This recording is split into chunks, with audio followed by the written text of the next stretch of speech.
In quarantine, I found a passion for snacking on gummy bears, but they're not really healthy, so I wanted to see if I could add something else to the gummy bears so that I could get some nutrition while still enjoying my candy. So as a result, I decided to perform gummy bear osmosis.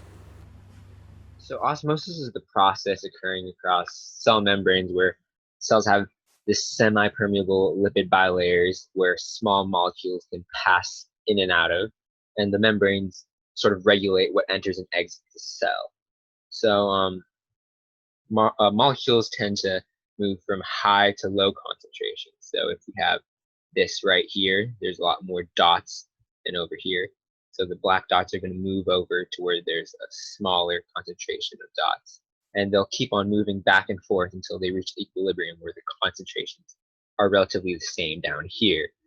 They still exchange moving back and forth, but just at the same rate. So essentially the concentrations are equal.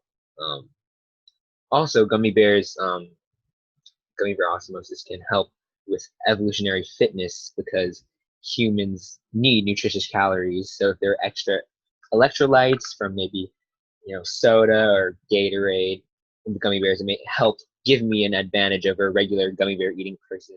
The independent variable was the liquid the gummy bear was submerged in, and the control group would be the gummy bears without any liquid in the cup, so that osmosis does not take place and ensures that any dimensional changes are due to the liquids and not the atmosphere, and the dependent variable was the percent change in weight and volume. For the trials with no liquid, obviously there wasn't any change which was expected. Like if you leave gummy bears out, they're not going to magically change. They just get a little stiffer, but no real change in weight or volume.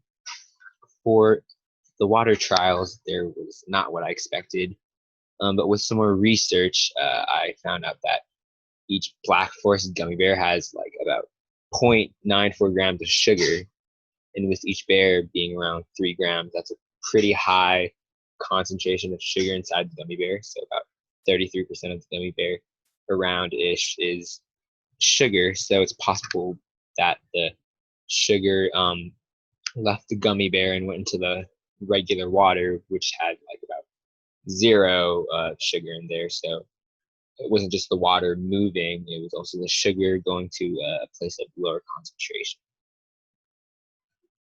So for salt water, this was a expected result here. The sugar probably exited the gummy bear, as in with the water, but also more water rushed in to compensate. Yeah. For squirt, there was a much higher percent change across the board um, in weight and in volume.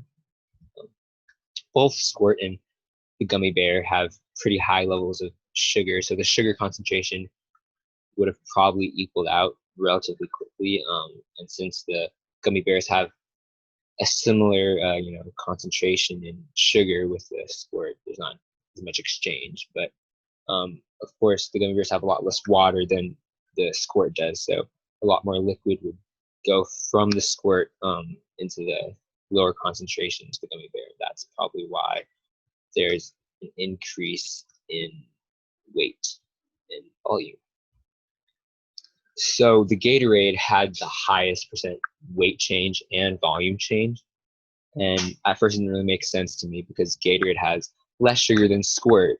But I was looking at the nutritional facts, and Gatorade has a lot more sodium, like 67.5 milligrams in 5 ounces of Gatorade compared to Squirt's 5 milligrams per 5 ounces.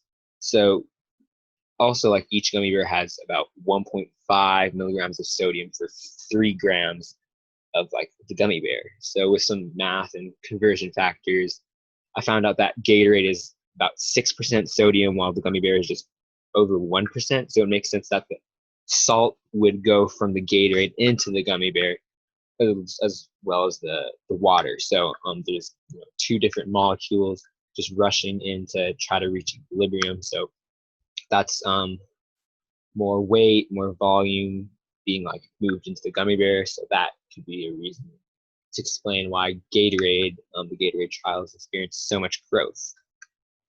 For the sugar water, there was a much smaller increase here compared to the Gatorade, mostly because the sugar levels are closer to equilibrium. So of course there's less exchange, but still the water flows into the gummy bear because it's a hypertonic solution in regards to water. And then for the first graph here are all the numbers, and I calculated standard deviation and the average change with the math cell functions and Google Sheets. And as you can see, Gatorade had by far the highest percent change, and the error bars do not overlap with Gatorade. So it's safe to say that it's statistically significant enough that Gatorade makes the most change in the gummy bears. And the only ones that overlap are the squirt bars with the sugar bars. They were both similar. They were, sugary concentration liquids. So they're very close. And so we can't really draw any conclusions from that. And then the graph for the percent change in volume. And as you can see, there's much larger error bars here, mostly because the method of measurement was pretty faulty and also based on estimations. I used the formula for rectangular prism volume, length times width times height. That's where these measurements come into play. And obviously, gummy bears aren't perfect rectangular prisms, so the error bars show that there's a lot of inconsistencies there. So the only thing you can really say is that Gatorade did have higher percent increases in volume than salt water and the water did. There's an overlap there, but even then it's pretty close between the two. So the method of measurement wasn't the best. And with all this data, with the bit of a surprise of how Gatorade was the biggest change, it shows that osmosis doesn't just happen in a nice contained bubble that we usually get in our problems, where it's just like water flowing into a cell. There's a lot of different materials and factors you have to consider.